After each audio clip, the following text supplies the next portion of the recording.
Hey y'all, welcome back to Henny Tea with Dira. I have a special guest with me today, okay? Young E-Class in the building, in a place to be. Yeah. What's up? This is my 1 year of Henny Tea with Dira, so you Happy celebrating 1 with year. me today. That's I'm dope. changing the name and rebranding and all these things. So this is a monumental episode because you are officially the last episode of Henny Tea with Dira. So dope. thank you for being here. The team, the crew, look, this one person, he could have bought me a cupcake with one candle in it. And get me shit, no sash. Best host ever. Nothing. Okay. It's not about me, it's about you. Okay, so let's start with the basics. So introduce yourself, where they can find you, what you do. Don't give them your social security number, but give them the deets. Well, young E-Class, artist, entrepreneur, might be an activist, actor on Tubi. Philanthropist, youth hope finder, so many titles. But you can find me on the gram at mobbin.young. Google Young E-Class, social media is all of them, Young E-Class also. From DC, Northeast. I don't even, where you want me to start at with it? Like from birth? No. You ain't got to give us an autobiography. I am going to get back into that Tubi thing because I am obsessed with Tubi movies, and people be like, you watch Tubi movies? I enjoy them. So definitely got to tell me about the movies I go see. So I want to start with things that I've heard about you because when coming on the show, they like, you really got to get him on. He has an amazing story about how you started a music program, right? Yeah. In prison. Yeah. So tell me all about that. I had incarcerated dad. My dad was incarcerated most of my life, like even before I was born. So I think it's really cool to hear somebody doing something like that and really making a difference because, that can go one way or another. Yeah, so. I actually, not to derail the topic, but I learned a lot about fatherhood even before I was a father from being incarcerated, watching guys in there, take care of their kids and look out for their kids and financially be there for, like, I got a friend that I look at as a father figure. He put his kids through college while he was locked up. Like, not no little boy colleges like Morgan and things like that, Maryland University. College expensive. Yeah, and he paid for cash, like all of them.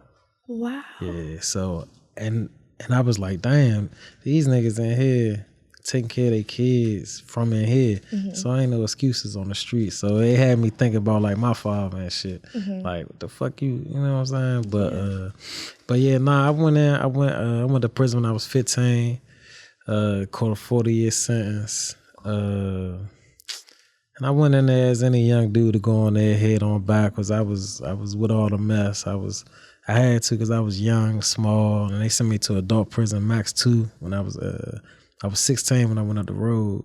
So for the first handful of years, I was just running around, ripping and running.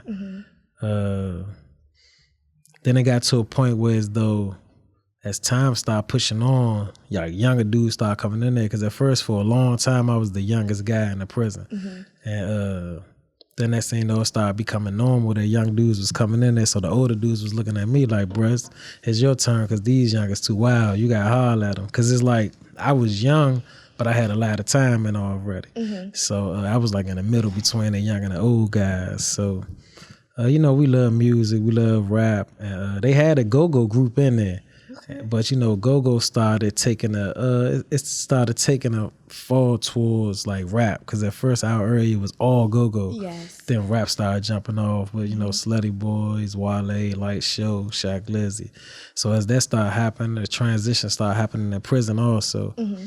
So it granted me the opportunity to start hollering at the administration because they basically, wanted me to help out with the youngins. So I was like, well, we're going to need this and we're going to need that. So I got us a youth program, got us some tutoring, started a tutoring program and started a music program. And through the music program, I actually started a TV show in there through the library. And we was supposed to go on WETA, but a lot of us had like victim alert tags, so we couldn't come on TV. Okay. So we filmed it every week, and it broadcast on the prison network and shit. So it was cool. Really nice. And we was able to, record, send our music out, and that's how I actually got the label started and started my music career from that. And initially, those programs what got me home and got my sentence cut in half and shit. Okay, so them like seeing you do something, because that's like monumental. Yeah, it was. And while I was doing it, it just seemed like, passing time in jail. Mm-hmm. But now I had a chance to go back to one of the prisons I did time in recently to speak. And I seen that they still had the programs going on that I started. Great. And I was like, damn, that's big. Like, I've been home for 7 years now. And I started them programs probably in 2012, 2011 or sometime. I don't know, before that. I started them programs probably like 2009, 2010. Mm-hmm. And they still around and guys still, using it for whatever reasons they need to use it for. So, and for the TV show, I didn't even know how big that was, but that shit was huge. Like, we real live had a script. We came and met like 2 times a week, mm-hmm. put the script together, went around the prison to find people with talent to bring on different talent every week. Crazy. So how did you get that idea? So were you already like into music and television before you went? Nah, I was never into television. Like, mm-hmm. I never really thought about it. But I always was into music since I was young, but I never took it serious. And our area wasn't like, we didn't breed like rappers back then. It was just, and I was a little awkward with the go-go, so I ain't never thought about getting in no band.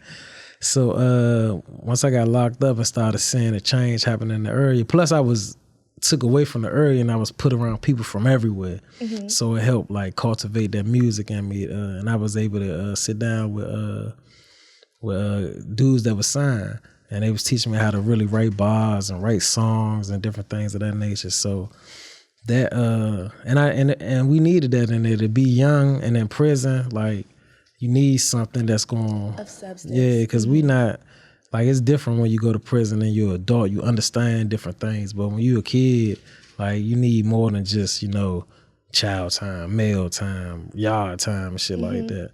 So I was just able to understand that. And, it's dangerous in that jump too. So you gotta try to find different ways to curb the violence so dudes could just be on something else for real. Mm-hmm.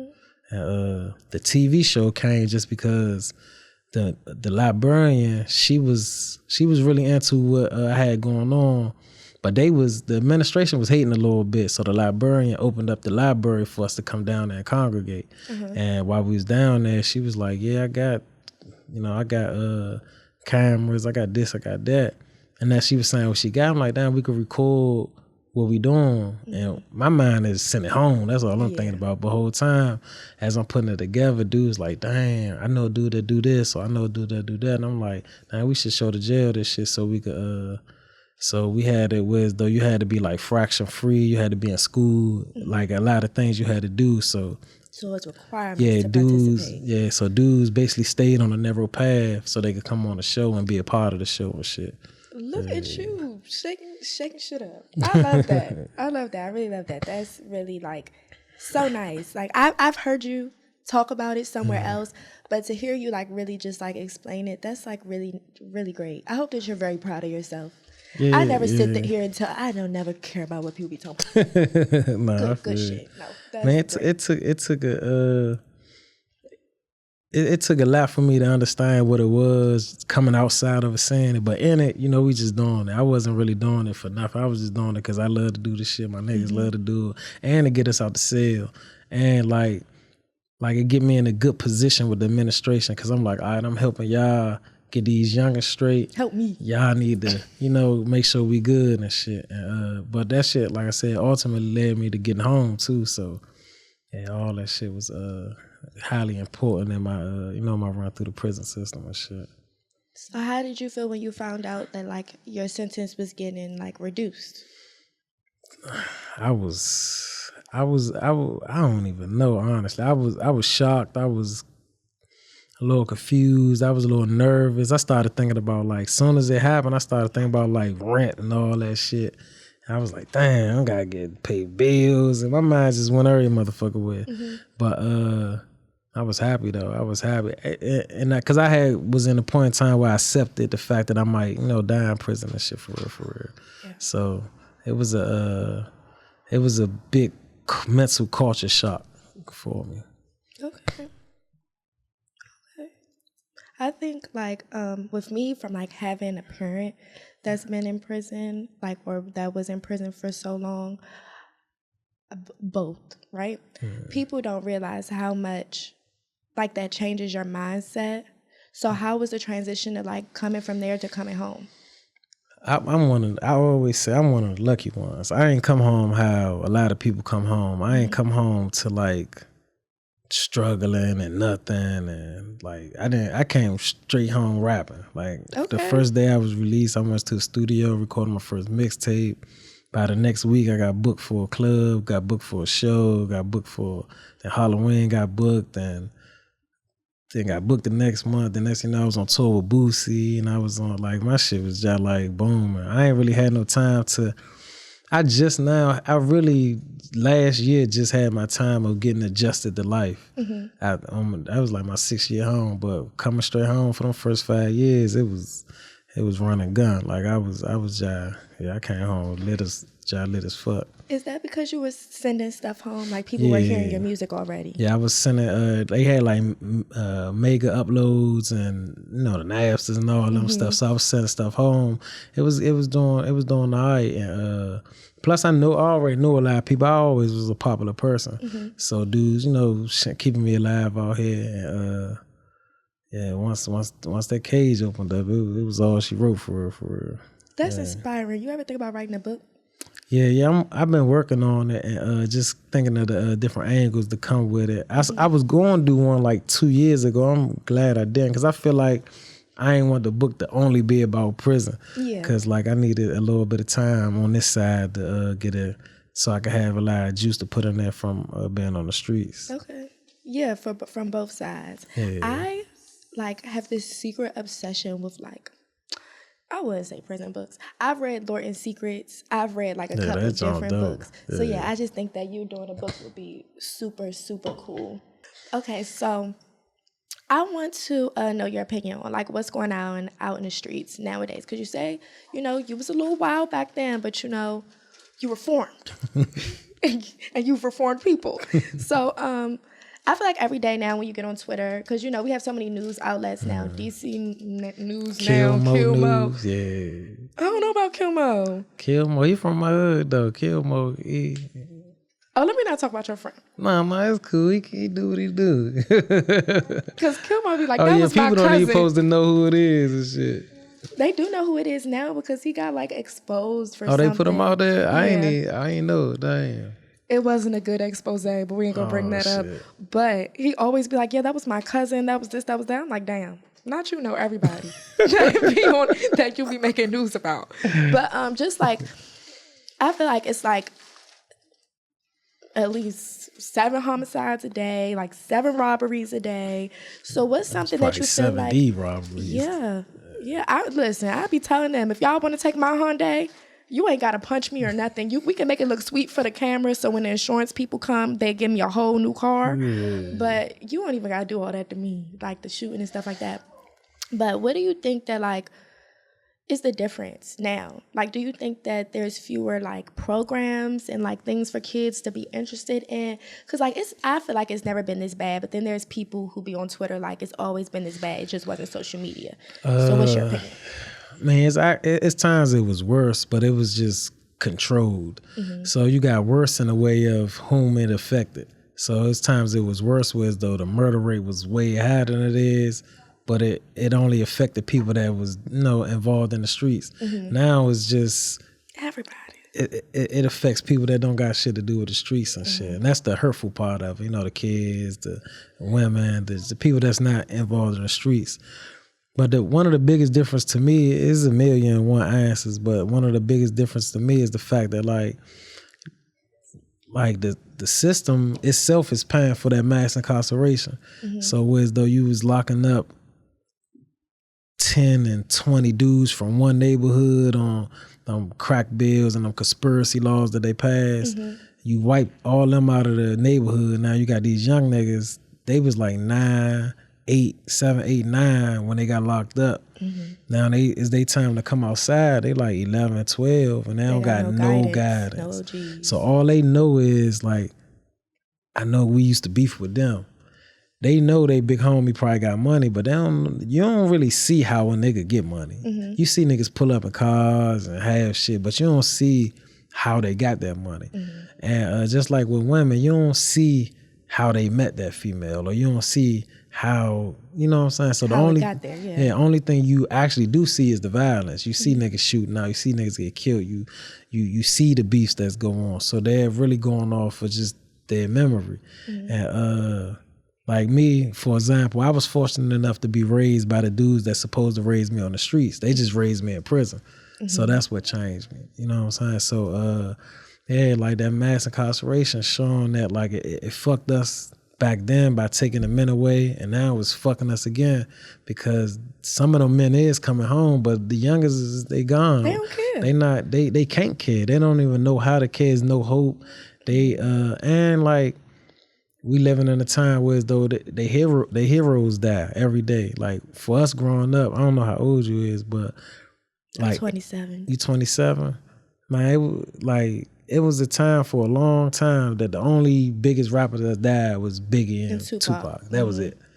Like nowadays, rappers, actors, singers, like male and female, like they see it happen every day. So death is numb. The value of life is so minute now. So it's like you trying to get somebody to you saying stop the violence and the streets dead. But to them, the streets not dead. They outside every day. So that's the one connection I be having with them, because I know the streets not dead. I know it's active outside. But it's just about, trying to steal some hope in them, get them to start caring about shit. Because like when you come outside and you the biggest dog in your neighborhood and you 12, 13, 14 years old, man, you ain't gonna do nothing about. That's the years that you fuck up. So you going to fuck up and shit. So it's just the fact that like when you think of neighborhoods, there's more kids in neighborhoods than adults. It's always been like that. It's hundreds and hundreds of kids in neighborhoods because people have multiple kids, and then some people move with them. Some people parents be gone, so they move with them. You might have one household with 5, 6, 7 kids in them in the hood. Yeah, cousins there. So neighborhoods always more kids. So by being so many kids, the kids just taking over. It's like you just got say your prayers, because shit definitely wicked out there. And then there's no quick fix. There's no add this many programs, do the Murray and Burry shit. There's no quick fix to it, for real. And the sad part to say is like a lot of them gonna die, a lot of them gonna go to jail.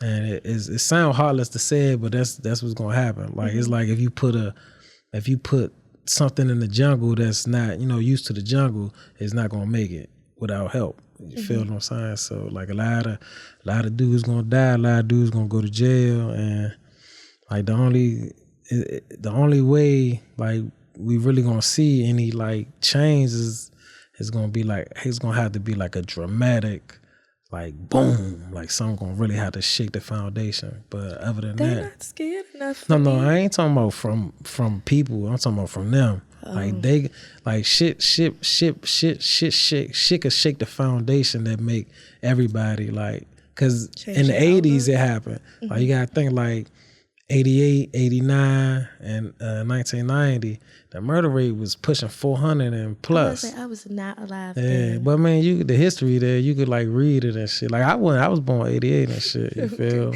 I'm about to say, you don't look that old either. Yeah, but just going off of history, like how did we go from 400 murders to 100 murders? Okay. Then back to 200 murders, so it was like something happened there that was dramatic.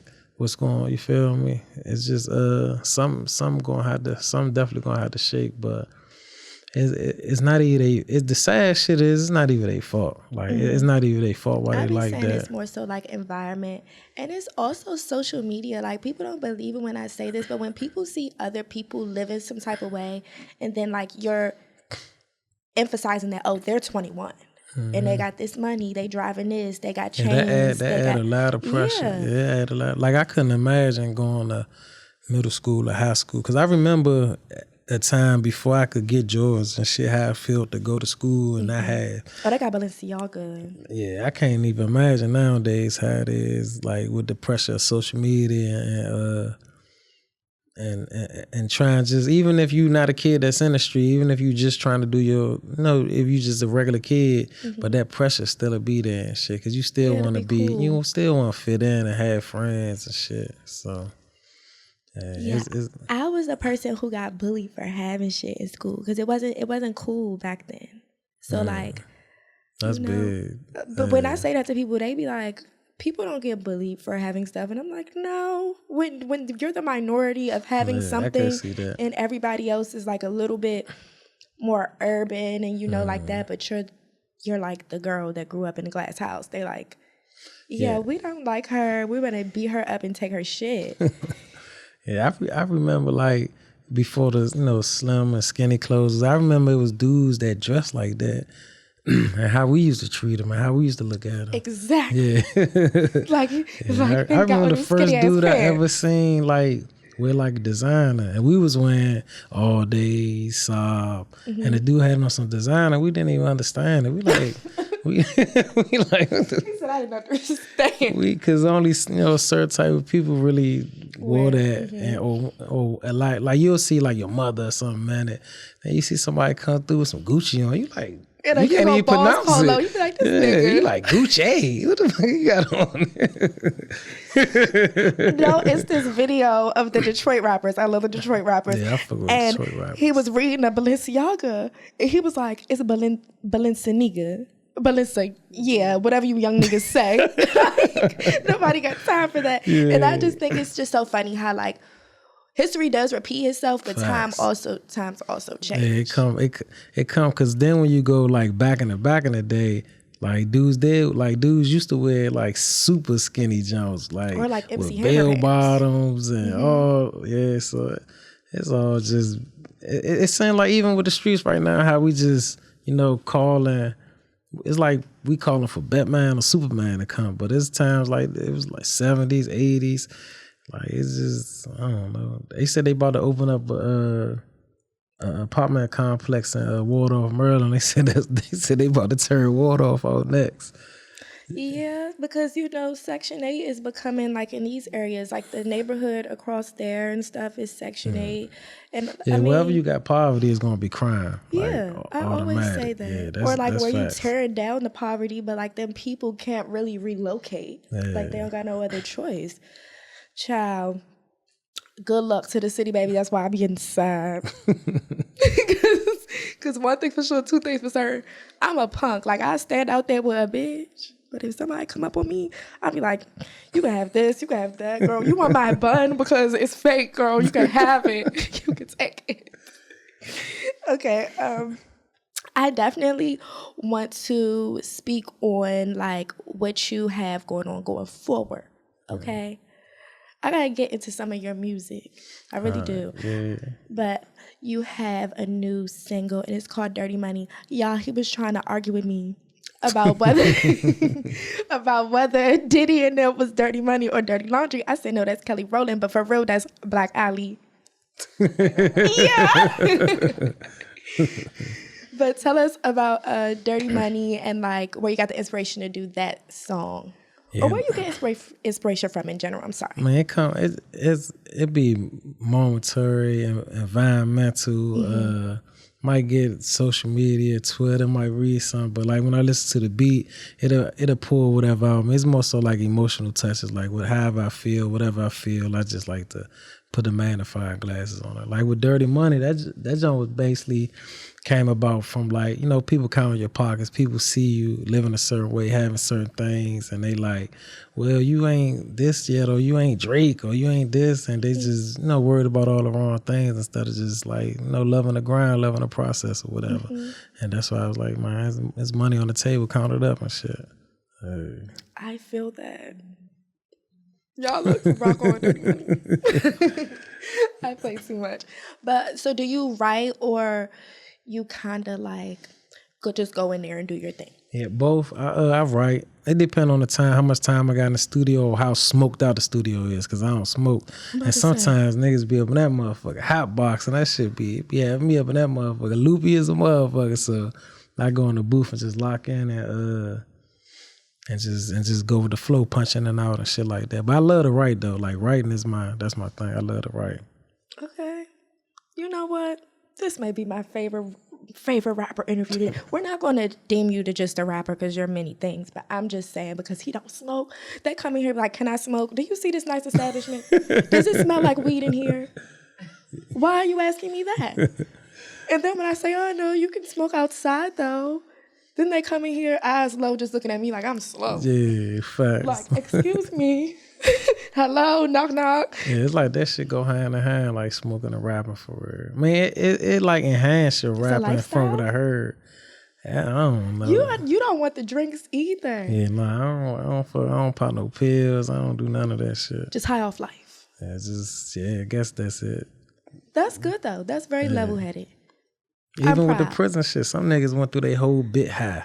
Like, I be wondering, I be like, is you ever you? If you always high or drunk, but you know, when is you fucks with the chemical imbalance in your head too. So then sometimes it just turns you into a whole nother person. Facts, man, that's facts. That's when the addict come out and shit. Yeah, because I be telling people when I was on a dating scene, I'm not on a dating scene, but you gotta ask these niggas first. You take perks? Because they're not on you. Quick. Nah, like it might go in they might go in your purse and shit, take some shit about that motherfucker. Okay, let me not tell a story about somebody going in my purse. So I've had somebody steal from my purse before. Like literally. And it was my son's daycare money. And I was like, you're really like, and they were helping me look for it. Oh, that's the move when you helping somebody helping you look for some shit they stole. Yeah. He was like, you're so irresponsible. And I really felt that. Like, damn, I'm really so irresponsible. That's fucked up. Oh, Wagwan. Okay. We got Jason in the building today, y'all. We got all the kitties in the building. We also have... you like when people just call you Young E-Class? Yeah, man, I got so many fucking names, but yeah, it's cool. Whatever you comfortable with. Yeah, I got a lot. Can we go with E? Yeah, that's one. Okay, we got E's son in the building too. Got a twin. When you came through the door with him, I felt so much better because when I have my son here, I be feeling like people be looking like, girl, this is not a daycare. Yeah, I had, since he been 6 months, he been with me everywhere. He done been on tour with me. He done been, no, I can't say that because I don't want the motherfucker. What's the people that come? The CPS. The CPS. Yeah. But nah, he been with me, man. He know what's up. He just now getting out of his super attached, wrapped around my leg stage. He normally be up under me, so I'm happy to see him grow, to get up off my leg and shit. But yeah, he been with me everywhere. Even on the news, I had a big news interview with it was with the PG police, PG fire department in the community, like being a liaison. And he made me hold his dinosaur. I'm on the damn news with a dinosaur in my hand. That's when my mind is just like, he need to go with his mother. He need to go with his mother, man, because how they gonna tell y'all how to parent? But no, that's good because there's not a lot of active. I mean, there's a lot of active dads, but that's not what the media portrays, and that's also not what's news. That's not what's talked about really most. They don't really push that. They still be trying to. I ain't gonna lie. What I be noticing files with social media, it seem like every couple years it be an agenda. Right now it's like they got the genders fighting each other. Like they got men and women at war on social media. They got these lists that be coming out. They got who gonna spend money, you a broke nigga, you ain't you gonna let me fuck, and views, a man is this, a woman is that. Everything on social media got men and women like this. I be saying like everything is about, well, see, I'll probably be on the men's side. Because I'm like, damn, everything be about men. What you bitches good at? Like, what y'all do outside of that? Because at the end of the day, it's like, that doesn't define you. Like, I feel like at this point in life, relationships are defining people, but that's because relationships are glorified on social media. Like, people want to be Lil Baby and Jada, or people want to be like people, or are your money bag yo. Like, people really see stuff like that where people are getting like gifts and stuff, and that has warped their mind into thinking that they. And it fuck up a lot of shit, cause like one comment that always be standing out that I read, it was talking about like cheating and shit, and it was saying women is always somebody that look better. And then a female came and said, well, it was always a nigga with more money. So it's like, even in that association, you associating attraction with money looks, but with women is with money. Mm-hmm. So it's like, that's either throwing the wrong shit in women, young people heads. Like, so she ain't even worried about that portion. She ain't getting fulfilled in that portion. She going after the bread and the dudes. It's just so much shit on there that I be like, bruh, I'm so happy I'm not like 8 years old. Cause that shit have warped. Like, if growing up how I grew up, I was outside. Mm-hmm. So that means you ain't got as much parental control. So if you like 8, 9, 10 right now and you on social media and shit, like that shit, I know it's warping the shit out their brains. Like, it got to be. Like, I can't imagine, like, what that shit'll do. Yeah, because, like, now how they do those interviews, they be out on the sidewalk. I always be saying I want to do those. I'm just too scared to be walking up on people like, hey, let me ask you a question. They grabbing the wrong, like, the dude, like, they had the joint when he was like, what's something that you want to tell your ex? He's like, I fucked this daddy, or I fucked this cousin. And then a lot of that shit on social media don't even be real. But they put that shit out there, then they get somebody, a real human, do this stupid shit that they push, the propaganda that they push on that motherfucker. I actually met the girl who said that she did it to her ex-boyfriend's mom. Oh, yeah, I seen that shit. I've met her in real life, and I believe her. That's Ma'am, crazy. If you're watching this after meeting you, I believe you did that. Go off, girl. I wouldn't do that, but Yeah, that's good. How you fucking nigga Mobbin? Now, every time a tweet of hers comes up on the timeline, people put they quote it with the video. Yeah. And she's like, I don't know who that is. Nah, babe, that's on the internet for life. But one thing that has come from this like new internet videos, people all of a sudden don't like Cheesecake Factory. They like, yes, the man I date. I never liked the Cheesecake Factory. But I just had the cheesecake though. It's actually good as shit. I ain't even gonna tell you that shit was good as shit. But the food there is horrible. Like, do we have a cheesecake fan over there? Yes. Mm-hmm. I really like her. She's my next guest. Yeah. You want to come on? Because you're more than welcome. I ain't like they. I'm not. She introduced me to food. They have such an extensive menu, so therefore you have to try two new things every time until you decide that you don't like it. I did that right. No, that's not what they want. You need some Tex-Mex rolls. We'll try it again, baby. We'll try it again. That's been like a staple in my childhood. Like that was my mom's thing. So like I grew up. I'm a curry out baby. Like I'm Tony's curry out, Bally's curry out, shit like that. I'm a curry out baby.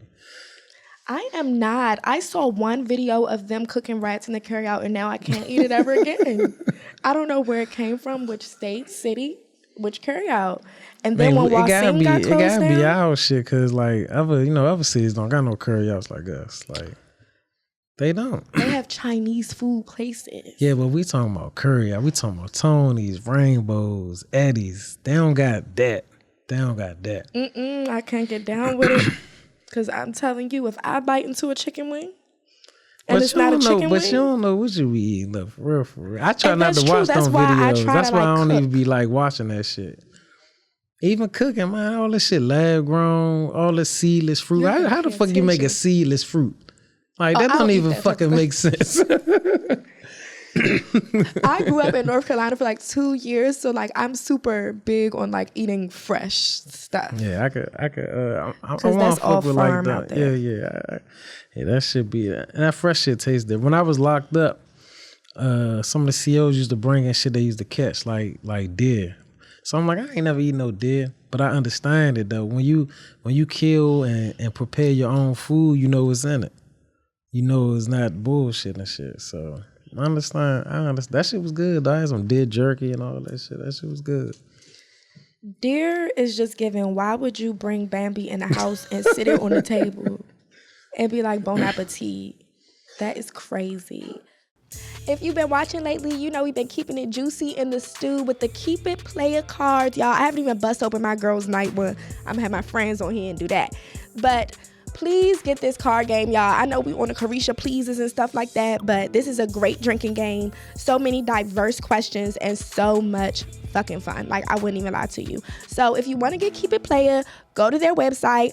My affiliate link is in my bio on both pages, Dira the Dog and Henny T with Dira. Don't play with it. And also, I have a code, Dira25. So if you want to get you some Keep It Player cards, make sure you use my code or use my affiliate link and get you a little discount. Okay? Period. Keep It Player. They be commenting like, Dira, you're not keeping it P. Well, can I keep it P at all times? Look. Shit. So, we're going to move on to our pop culture topics. My son is in here coughing up a storm. God bless. Like, I told him he supposed to FaceTime. Pick it up, though. Tell him FaceTime. Go ahead.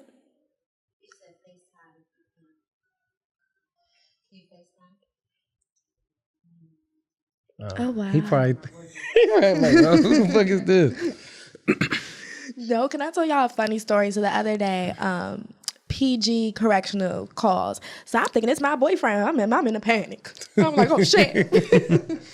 I'm like, how much money I got? I gotta bail this man out. No, I answer the phone and the person, you know, they do the automated. It's like, this me. So I'm like, okay, so it may be him. Because why else would you be calling somebody's phone talking about this me if you don't know Oh, him? that was the name on the jump. Was like, you ever collect call from It's Me. The phone, y'all. It's this man. I don't know this man. He like, yeah, my name is Bleep Bleep. And somebody gave me your number. And he's describing the boy that supposedly gave my number to him. And I'm like, I don't know that person. And I'm like, if that person knew me, they wouldn't have gave you my number. Dang. Like, and I'm so sorry. He was like, yeah, I got a long time in here. And I'm nosy. So I'm like, hey, what's your first and last? Because now I want to know why you in there. So I go look. And the article come up. I'm like, you're going to be in there for a very long. Especially if an article come up. That's our profile. Yes. And I was like, sir, like, I am in a relationship. I cannot be talking to you. He like, oh, such and such told me you were single. I'm like, but I am telling you that I am not. And I cannot talk to you on this phone. Trying to get a pen pal. And like, I don't know if it's because I have so much, like, experience with incarcerated people. I felt so bad for him. Like, even if I wasn't interested and I was single, I would have just talked because he seemed like he needed a friend. But I was like, damn, somebody pranking me. That's a big prank. Y'all, he calls often. It's really sad. I put my sister on with a dude while we was locked up. They still talk. I introduced them to each other in 2012. He's still in there. Yeah, he's still in there. He about to come home though. They gonna be in a relationship? Probably not, cause she already in a relationship. Oh, sister. Sister. Did I? It's okay. Do nobody know which sister? Yeah, that's Say true. you got 6.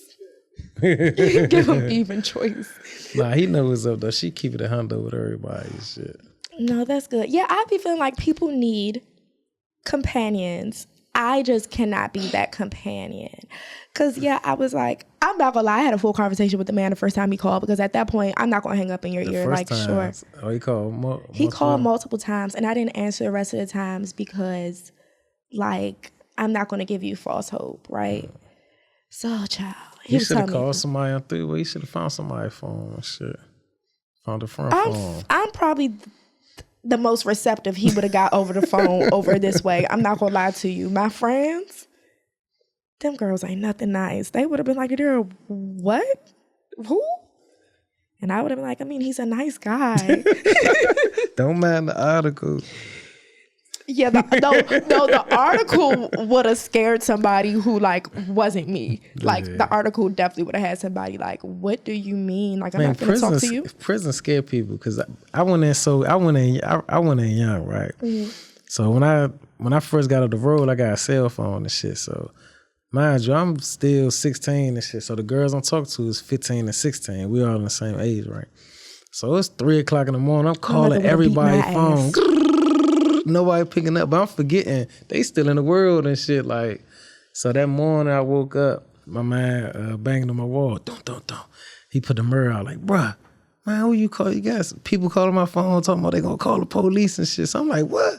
It was their parents calling the phone, but like, who calling my phone this goddamn late? I'm calling the police. From a correctional center. Nah, it was a cell phone. Oh. So they was calling the jump back like, who the fuck calling my phone? So, but I'm forgetting it's a school night. I'm calling kids' phone 3:00 in the morning, 4:00 in the morning and shit. Ridiculous. Yeah, my mother would have beat my ass. I had my own phone line in my room.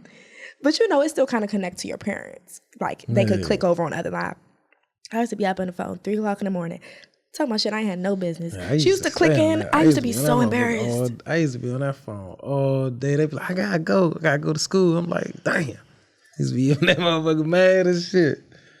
I'm crying. Okay, so now I'm gonna ask about this lovely lady here because at this point, I'm her biggest fan. If anybody wanted to know, Casey, right? Okay, and you guys are engaged. Yeah. This is the first, y'all.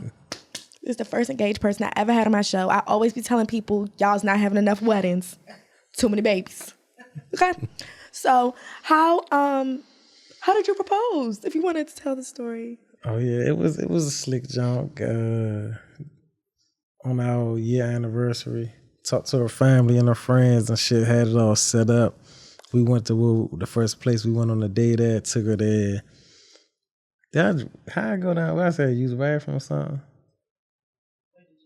Yeah, I got to use the bathroom. So I went downstairs. Like 100 people down there. My family, her family. So the manager came and got her. Was like, your nigga wants you and shit. So y'all could take some pictures. The gentleman that you came with, he's downstairs. Yeah, the manager was cool. Yeah, the manager was cool as shit. So he brought her downstairs and she seen the scene and did Israel had a sign or my key, they had to marry me sign and shit and she's ran. And then he brought her back and shit, you know, she crying and shit. You ran away? You were in shock, yeah. I was nervous as well. I was farting like a mother. Stomach and nuts. I'm nervous as a motherfucker. And I did it. And I still can't believe it. I ain't gonna lie. It's like it's unreal that I even found somebody that I feel like I could spend the rest of my life with and shit. But yeah. Oh, y'all don't know. Nah. I will cry. No, look, I will cry. I'm the girl that be watching Law and Order. Elliot left.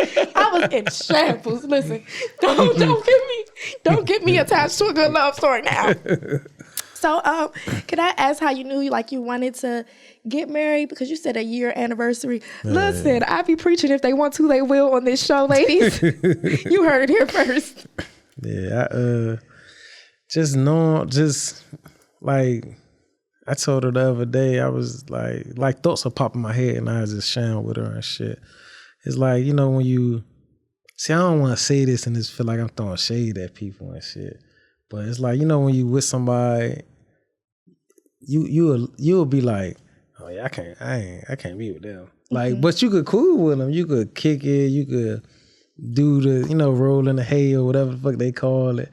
But when it comes to yeah, because it's something that, you know what I'm saying? But it never clicked with me with her. I never looked over. Every time I looked at her, it was something else. And I didn't know what it was because I, never felt it before and shit. And I was like, I want to be with her. And then I don't know what took over me. That was probably God or some shit, but I don't know what the fuck took over me. Cause to go buy a ring. Then I called her sister and her best friend, well, one of her best friends, and flipped the camera over, and they like, oh shit, it's a ring. What the fuck? I'm like, I know. I'm thinking they gonna turn me off or push me away. They didn't. Then I went and asked the parents. I'm thinking they gonna push me away. They didn't. I'm like, yeah, is this shit real? Okay. We love a good love story here at Henny Tea with Dira. Tomorrow will be Don't Talk. It doesn't matter. I'm swooning. I am loving this. I am getting my whole entire life. So since you guys are both musicians, because Casey is of the band Black Alley, which Marcus made sure he told me all about. Okay. And, Mark is crazy. No, this one. Oh, what's his name? Not Walt. Walt. I had y'all the shit Make mixed sure up. y'all. Tequila Talk's having their first live show on the 21st, and I'm hosting. So it's a school night, though. I'm like, if y'all ain't got nothing to do, pull up on us, you know. Walt fuck with Pooh real tough and shit. Yeah. Yeah. Oh, you know Pooh too? Yeah. So how is it both being musicians? It's easy for real. It's the understanding is there when she in her space. I respect that. When I'm in my space, she respect it. Support, and just knowing what comes with this shit. Like the average girl, you either gonna want to be thrusted in it to be lit, or you're gonna be turned off by it because it's too much. It's too much attention. It's too much women. It's too much just having to be in a certain light and shit. And both of us understand it's easy for real. And I think that's what really initially made us like be able to just coexist with each other, because we like, yeah, we understand it. And we ain't never like, fuck with musicians to our degree as far as each other and shit. So it just made it easy for real. I think so. That just made it easy. I love it. I am late at vetting your Instagram. I stalk everybody, right? Before I interview them. So they have beautiful pictures and everything, y'all. So yeah, somebody hated got our engagement jump knocked off the page. We had an engagement video up. I don't know what the fuck happened. That motherfucker who just hating disappeared. on the engagement video? Like, what? Listen. Just because y'all don't be getting married. After today, I am friends of y'all's. Okay, y'all may not agree. Y'all can agree 2 weeks down the line. I don't give a fuck. But I'm friends. I can't wait to see the wedding picture.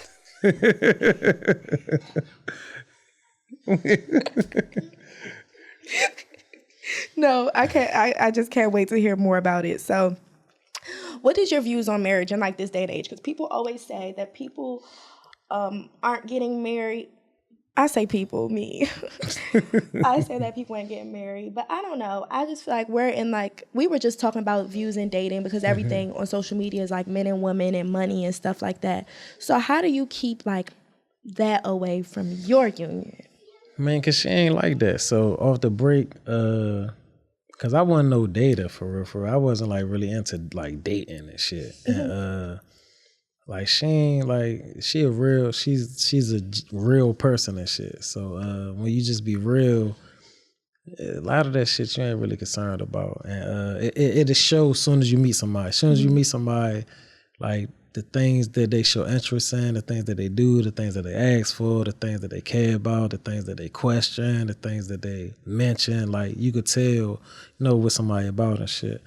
But how I feel about marriage, I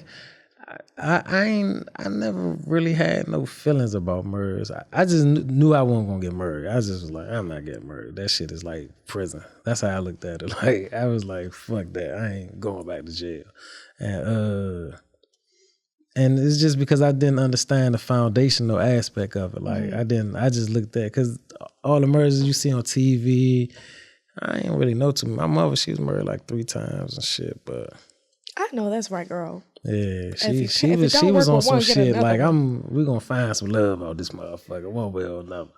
But all of them was a certain, meant something to her and shit. But yeah, I think probably a lot of people not getting married these days because everything get questioned now. Like people who got new religions, new relationship models, like everything is getting questioned. All the traditional shit is getting like, they saying like, it's like they saying we can't even be traditional no more because they looking at everything like, well, we new thinkers and women shouldn't do this, men shouldn't do this, women should, women shouldn't, men should, men shouldn't and shit. So all the old shit get questioned so much. So it's like, why do I gotta murder you to do this and do that, lose my name, do all that shit. So I think that this new model, the new way of thinking, like, you know, it's challenging a lot of shit. And that's probably why a lot of motherfuckers ain't getting murdered and shit for real. And a lot of people don't go to church no more. A lot of people don't go to church. A lot of people's getting murdered because that's, you know, you come up in the church, you see, that's what you're fucking supposed to do and shit. So a lot of people not going to church. A lot of people not growing up in the church. It's probably a lot of little reasons why people ain't really thinking about marriage. But when it come, and that should be big. Marriages still be big. Weddings still be big. The attention they get still be like how you said you feel you cried. Like we was at one of our friend weddings and I felt it. And then I went to my friend wedding the other day. I was like, dang, I see why people cry at weddings and shit. The shit is, you feel that shit. Like you feel the love and all that shit. My cousins got married last year and my boyfriend was like, babe, calm down. Like I was like, you can hear me in the back of my video. They said no cameras, honey. I'm in the third row, camera on. What? Y'all need behind the scenes. I'm not waiting for these camera people to deliver your stuff after you pay them. No, I got you right here. And you can hear me in the back of the video like, okay? Yeah, I seen somebody all like that. I'm saying is if somebody cancels and they don't want to come to the wedding, it might be. Because I'm going to cry like I know y'all since y'all was babies. Yeah, that wedding list shit, man, I thought that shit was going to be fucking easy. People don't realize that you pay for every single thing during the wedding. So, like, when people cancel, it's unfair because you've paid for their plate. Facts. Or you've paid for their seat. Yeah, that shit I just learned because when we was talking about the wedding, I was like, how much we charge people? Like, I'm looking at it like a show. They're like, what? Charge them up? I'm like, I'm looking at it like a motherfucking show. I don't think that's a bad idea. Yeah, I'm like, how much we charge people to get up in this motherfucker? You hear me? Don't Rod Wade tickets off this joke. Oh my gosh. Did you see that 232 cars were broken in at the Rod Wade concert? That's the same like the night when Javante fought. Man, your shit is getting broken into. Like straight like that. If you park anywhere where it's lit at, because they know like if the fly niggas coming out, it's gonna be guns, it's gonna be shit left in the car, it's gonna be weed. Purse is gonna be in it, especially because he was at Capital One, right? Yeah, you can't take over a certain so size. Shit gotta be like, so they know what was getting left in the car, and down there, like it's not the presence of police is there, but it's not as they think it is and shit. Like it's easy to just walk and break in the cars down that motherfucker. Yeah, I'm in the lucky spectrum because I go outside, but I'm not pressed to park on the street. I'm gonna park in a garage if I can, better. And I just think people be looking at my mom's car like, look at this shit. Nah, they going in that too. These niggas going in every car. Yeah. No, somebody recorded. It was a whole row, okay? Here at Henny T with Dira, we still rocking with the same scents, and that's Zipporah scents, okay? I've had this same candle since the first promo I've done for Zipporah scents, and we light it up every time we have a show. So that shows you that the candle's long lasting. All right? Make sure y'all shop with my girl. She's doing a rebrand and she has a lot of new scents. She doesn't only sell candles. She sells wax melts. She sells sprays, room sprays. She sells wax melters, candle lighters. Okay, girl, a one-stop shop for everything fragrance, scents, to have your house smelling good. Don't have a nigga walk in your house stink. That's just what it is. So make sure you use my code DIRA and shop at Zipporah Scents. Thank you. So I asked before we started, I was like, you know what happened with Keke Palmer and her baby daddy? And he was like, yeah, she was mad about Usher. And I'm like, no, it's a restraining order. It's custody. It's violent. It's domestic. That's tough. I feel like we all know Keke Palmer, like Akilah and the Bee. I've never known anything or heard anything negative about Keke Palmer, right? So when like the Usher thing came out, would you be upset in the way that her baby father was? Man, it depends on if I know that to be her. Like if she never displayed that, then like you should know your partner like in a certain way. So if it's something that's super shocking, like then it can make you upset. But if you know she a lit person and shit, but she like it just depends on what you're expecting. If something happened that's totally out of her character, then they could be upset. No matter like how far it goes, just if it's something that You've never seen. Yeah, at a side of her you never seen. You like, damn, what the fuck? I've never thought about it that way. Like when people act just like, okay, I don't even know that person. Yeah, that's why I like some people, like you got some guys that get upset, some guys that don't. It's because they know their partner, so they know what their partner do if certain people come around, or if certain events happen, or they're in certain environments, or they with their friends, or they with it. It's just certain things you know, but it's just like when somebody do something that's like totally out of like that's not even you.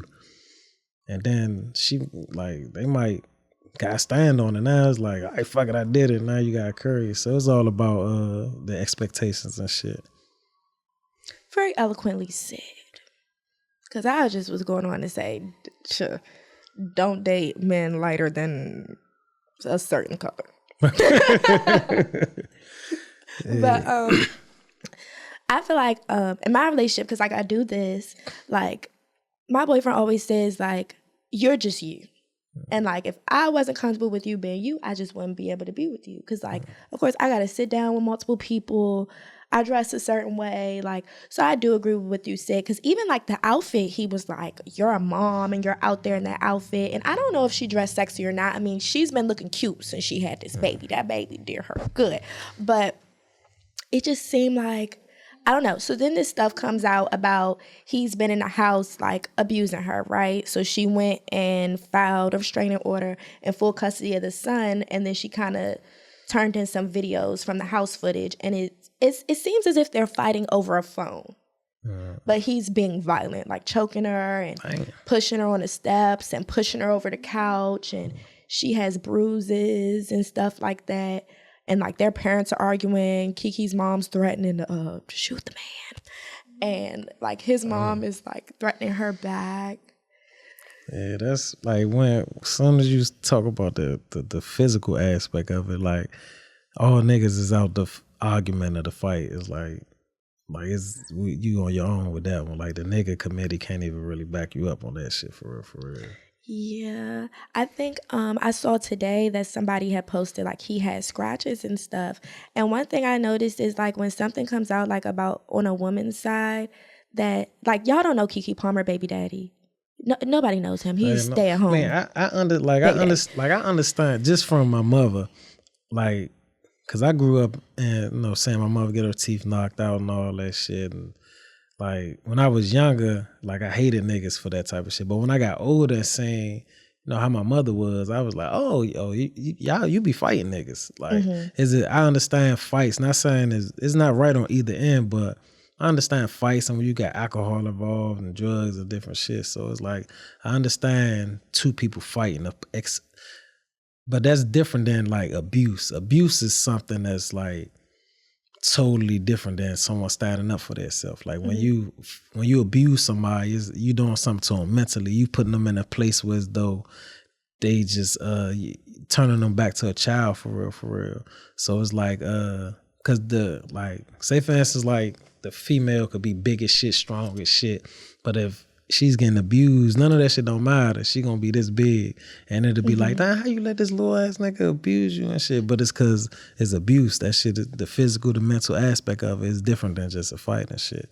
So like all the details of shit make shit real different. Like when you learn the reasons behind shit and the details of shit, it makes shit real different. So it's but the hard part about even talking about that is the fact that there's a custody shit involved. So they're gonna throw the most mud in there. They gonna that shit be hard, man. All that shit be hard. And I try not to judge other people's situations because like shit could get real like that. And I be judging. Yeah, I try not to and shit. I be judging so hard.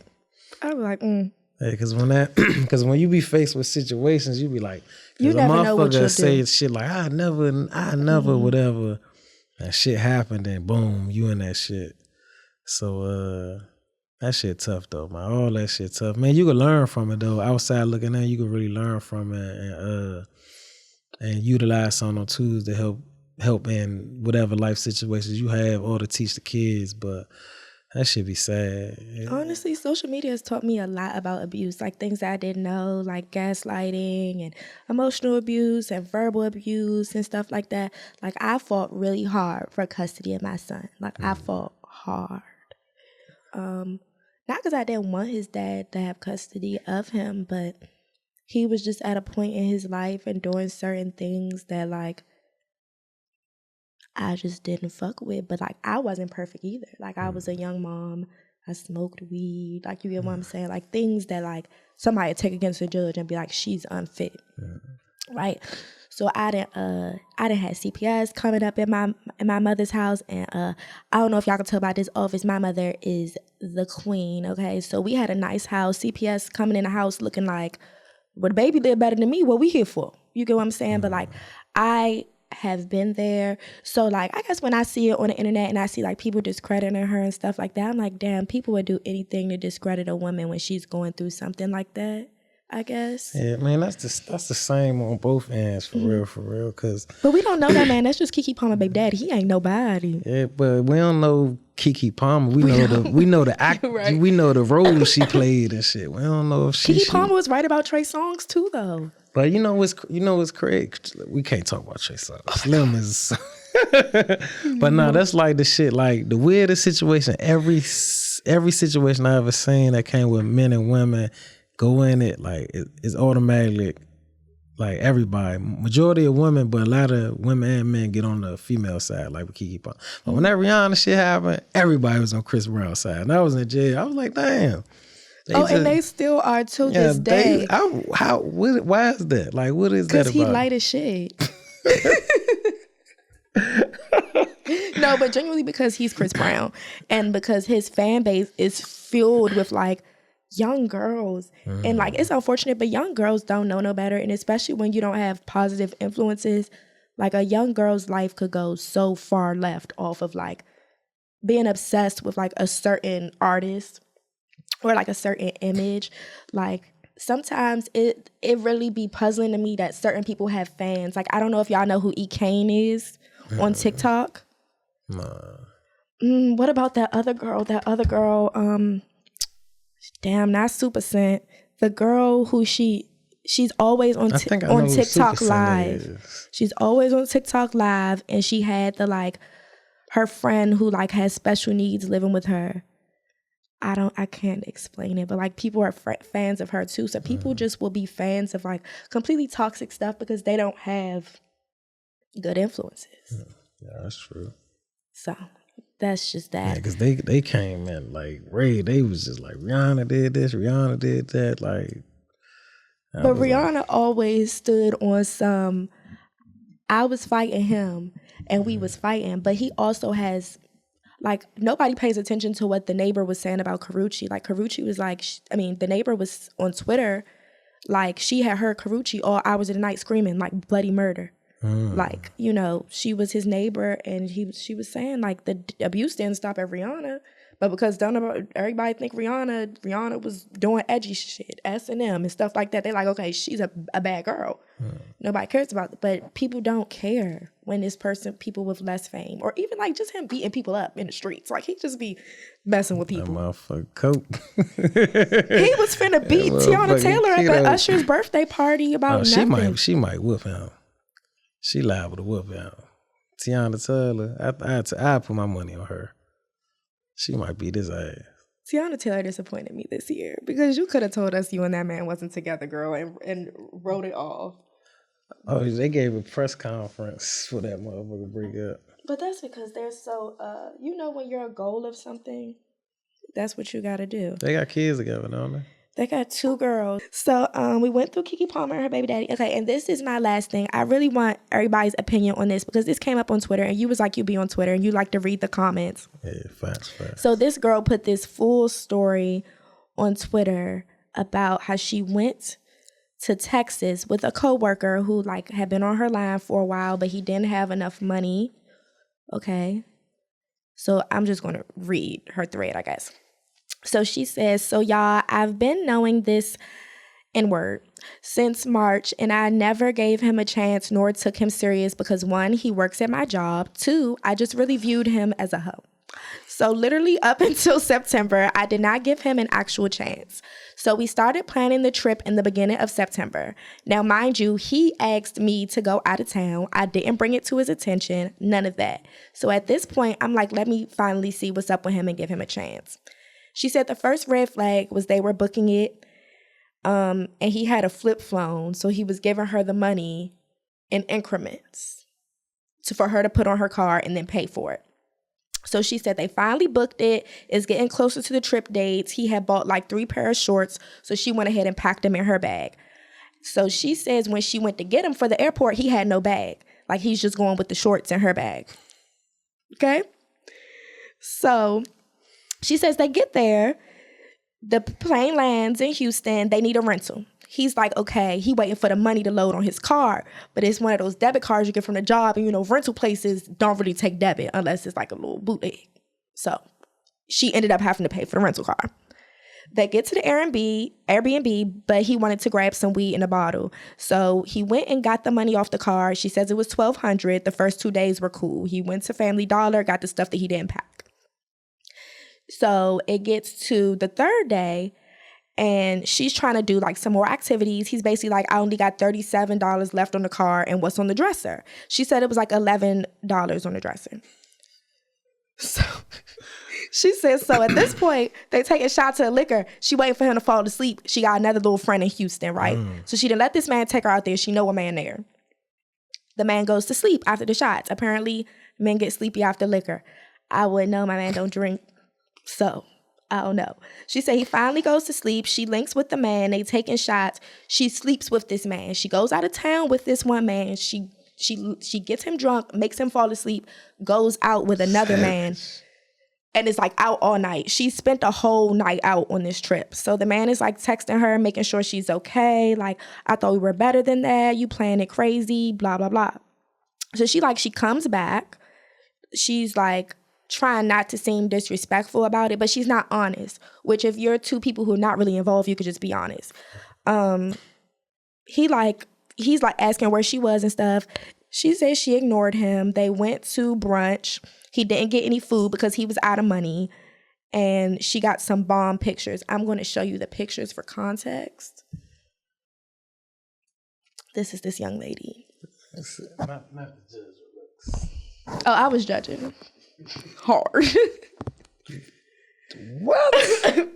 You want to see it? So, no, you don't want to see. Oh my God. So she says I have this memorized by now. She says they get back to Detroit to the office. She's avoiding him. Long story short, he had brought a woman friend for lunch to the office. She approaches him about that woman. Okay. What is our take? That she's a terrible person? Yeah, she's savage. She's super savage. And she don't want nobody coming in her territory.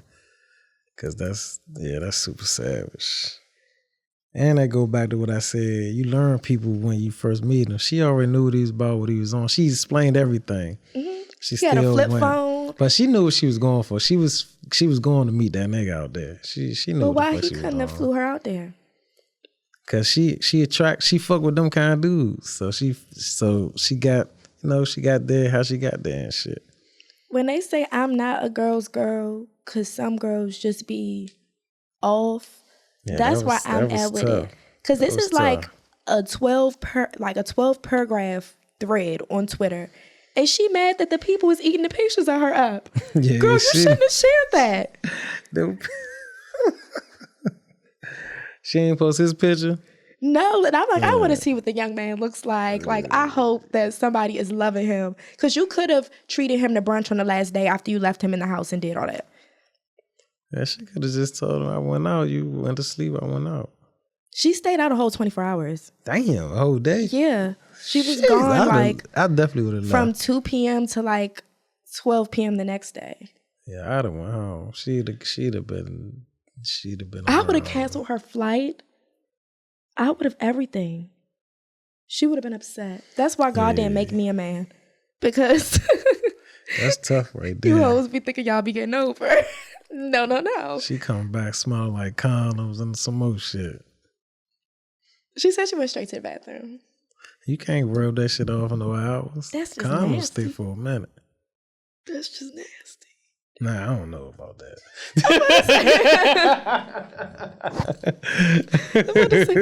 I was like, I don't know, but yes. Okay, we didn't have Dear Diras today. So that was our Dear Dira of the day. Young woman on Twitter. I didn't mention you like 3 times at this point. You're going to hell. Because you don't she do look like people. she already in it. From that Girl picture. dressed like the Freaknik at brunch. Yeah, she look horrible. You liked she her? look like you liked her? I ain't see her, but Let me show. And her feet all He crusty and has shit. questionable taste, so let's get into this. Can't say that because he just said he. Put it on the camera. Yeah, you would have went for that. What? No. She is in Houston. Mind you, it's hot in Houston, but like in a thong sandal heel. I see why you and Lance like. That's Lance like You shit. disappoint me. Don't? Did you meet Lance? I don't know. No, Lance you didn't is the meet Lance audio yet. guy. Nah, she ain't meet Lance yet. That's my She old said, studio and shit. Okay. Y'all, we running a parental watch in here. So I'm going to let E go. But like, I've had a great time with you and Casey. And yeah, this has been a wonderful thing. He has a project coming up. He doesn't know what he's naming it yet. Tell them about that. Oh yeah, I got nice fourth quarter project dropping. We stuck between 2 titles, so as soon as we get the title right, that joint dropping ASAP. Dirty Money, the first single off of it, video out. Got a new video. Oh yeah, did a video with Cool Kids Forever. Shout out to Cool Kids Forever. That movie about to be crazy. That's with Star. Shout out DJ Furious Styles and shit.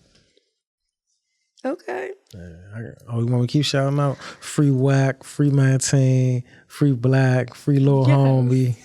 like it's WKYS. Yes. What's your name? Yeah, man. Free the game, free all the ones that matter. Y'all can have all them red ass niggas. Yeah. Okay. I always let them ask me one question, but you probably like, I ain't got no question for you, girl. Nah, I had a question I was gonna ask you and shit, but I forgot the jump when you guys talk about Krusty Girl and shit. You ain't know better than me. Nah, she looking like a toaster strudel over there. No, she wasn't cute enough to do what she was doing, because if she was cute enough for it, the man that she really wanted to go to Houston to see would have flown her out there. Oh yeah, here go the question though. How you get interested in people enough to have an interview, a podcast, jump?